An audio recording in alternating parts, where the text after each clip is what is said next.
Ẹ kú dédé àsìkò ní gbogbo ibi tẹ́ ti ń gbọ́ mi nílé lóko tàbí lẹ́yìn òde, ẹ jẹ́ kí a gbàdúrà. Bàbá ayérayé nínú àwọn ọ̀run, a ṣe yín lọ́ba fún àánú ńláńlá tí a rí gbà. A dúpẹ́ fún oore ọ̀fẹ́ ńláńlá láti rí ọjọ́bọ̀ tí ó gbẹ̀yìn nínú oṣù karùn-ún, oṣù oore ọ̀fẹ́. Gbogbo ìyìn àti ọlá ni fún orúkọ yín o. Àṣeyọrí, ìlọsíwájú, ìtẹ̀síwájú baálẹ̀ ọ̀rọ̀ yóò bọ̀ wá fún wa ní orúkọ Jésù. Àti wípé ọ̀rọ̀ tí a ò gbọ́ lénìí yóò ṣe ayé àti ọkàn wa ní rere, kò ní lòdì sí wa ní ọjọ́ ìdájọ́. Tí a gbàdúrà ní orúkọ Jésù Kristi Olúwa wa. Àmín, àmín ní orúkọ Jésù. Ìwé ọ̀run ṣíṣí tí a ti ọwọ́ olùṣọ́ àgùntàn Enoch Adéjàre Adébóyè kọ, èní ọjọ́bọ̀ ọgbọ̀njọ́ oṣù karùn-ún. Àkòrí tí a ò gbéyẹ̀wò sọ wípé ìmọ̀ Olúwa, ìmọ̀ Olúwa. A mú àkọ́sórí wa nínú ìwé Tímótíù kejì orí ìkẹta ẹsẹ̀ ìkẹrìndínlógún. Tímótíù kejì orí ìkẹta ẹsẹ̀ ìkẹrìndínlógún.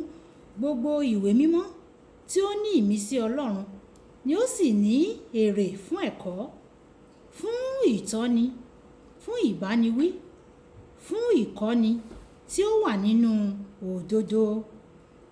Nígbà tí a mú Bíbélì kíkà wa nínú ìwé Òwe orí ìkáǹdógún ẹsẹ̀ ìkejìléníogún, ìwé Òwe orí ìkáǹdógún ẹsẹ̀ ìkejìléníogún, láìsí ìgbìmọ̀ èrò á dasán, ṣùgbọ́n ní ọ̀pọ̀lọpọ̀ ìgbìmọ̀ wọn á fi ìdí múlẹ̀. Wàyí ẹ tẹ́tí bẹ̀lẹ̀ jẹ́ láti gbọ́ ohun tí olùṣọ́ àgùntàn Enoch Adéjàre Adébóyè ní fún wa ní èní ọjọ́bọ̀. Bíbélì kíkà wa fún tòní sọ fún wa pé láìsí ìgbìmọ̀ èrò á dasán. Ní ọ̀nà mìíràn, tí o bá ń gbèrò láti ṣe nǹkan tí o kò sì ní ìmọ̀ràn kankan, ó ṣeé ṣe kí o má rí ohun náà ṣe o. Ìwé Òwe orí ogún ẹsẹ̀ ìkejìdínlógún sọ pé ìgbìmọ̀ ní fi ìdí ète gbogbo kalẹ̀, àti pẹ̀lú èrò rere ni kí ó sì gùn. Gbígba ìmọ̀ràn tàbí ìgbìmọ̀ gẹ́gẹ́ bí Bíbélì ṣe pè é, ó wúlò púpọ̀ o. Má ṣe béèrè ohunkóhun láì gba ìmọ̀ràn gidi. Ìwé Òwe orí ìkẹrìnlélógún ẹsẹ̀ ìkẹfà wípé àti nínú ọ̀pọ̀lọpọ̀ ìgbìmọ̀ ni ìṣẹ́gun. Nígbà tí o bá yí ara rẹ ká pẹ̀lú ìgbìmọ̀ rere, ìwọ yóò wà ní àìléwu. Ó sì ṣeé ṣe kí o má ṣe àwọn àṣìṣe tó burú o nínú ayé. Máa mọ̀ dájú pé kì í ṣe gbogbo ìmọ̀ràn ni kí o gbà o. Ọlọ́run sọ nínú ìwé Òwe orí ìkẹjọ ẹsẹ̀ ìkẹrìnlá pé tirẹ̀ ni ọgbọ́n àti ìmọ̀ tó yẹ.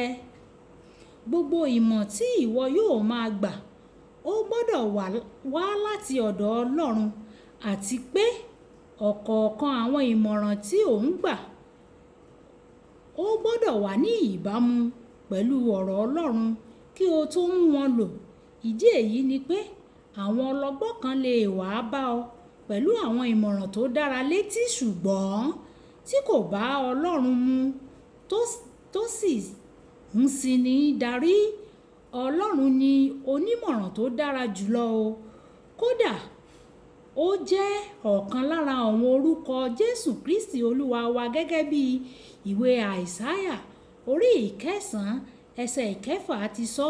Nítorí a bí ọmọ kan fún wa, a fi ọmọkùnrin kan fún wa, ìjọba yóò sì wà ní èjìká rẹ̀. A ó máa pe orúkọ rẹ̀ ní Ìyanu, Olùdámọ̀ràn, Ọlọ́run alágbára, àti Baba ayérayé, ọmọ aládé àlàáfíà.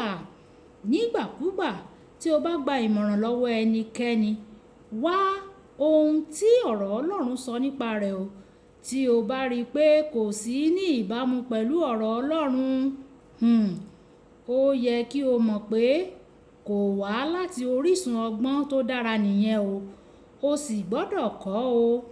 Ìdí nìyí ni o fi gbọ́dọ̀ mọ ọ̀rọ̀ Ọlọ́run fúnra rẹ. Torí ẹnikẹ́ni tó bá fún ọ ní ìmọ̀ràn, ìwọ yóò lè mọ ìyàtọ̀ tó bá wà nínú ọ̀rọ̀ Ọlọ́run, bó bá bá ọ̀rọ̀ Ọlọ́run mu tàbí bẹ́ẹ̀ kọ́. Dàbí àwọn Kìrìsìtẹ́nì Béríà máa ń rí dájú pé òun wá inú ìwé mímọ́ wò inú ìwé mímọ́ wò nígbà gbogbo láti mọ̀ bóyá gbogbo nǹkan tí òun gbọ́ ó rí bẹ́ẹ̀. ẹnikẹ́ni ìbá wù kó sọ ọ́. Ìṣe ìwé àwọn àpọ́stélì orí kẹtàdínlógún ẹsẹ̀ ìkẹwàá dé ìkejìlá. Wá ìmọ̀ràn Ọlọ́run nínú ohun gbogbo tí ò ń ṣe o.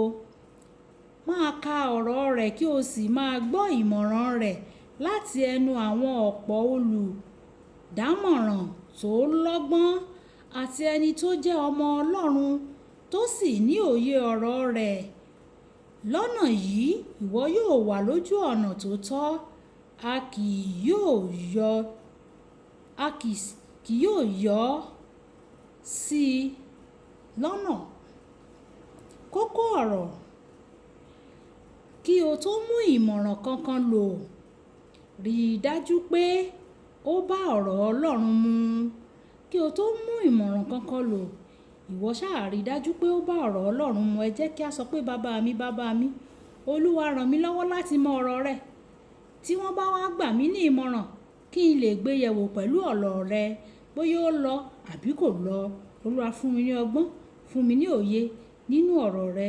Nítorí tí a gbàdúrà ní orúkọ Jésù Kristi Olúwa wa. Àmín, àmín ní orúkọ Jésù. Olúwabùkọ́lá Ayako ní orúkọ mi. Ẹ máa bá mi share, ẹ máa comment, kí ẹ sì máa bá mi like kí àwọn ènìyàn lè jẹ àǹfààní ọ̀run ṣíṣí ti Yorùbá. Kí Olúwa kí ó wà pẹ̀lú yín. Ìpàdé wa bí oyin. Ó dàbọ̀.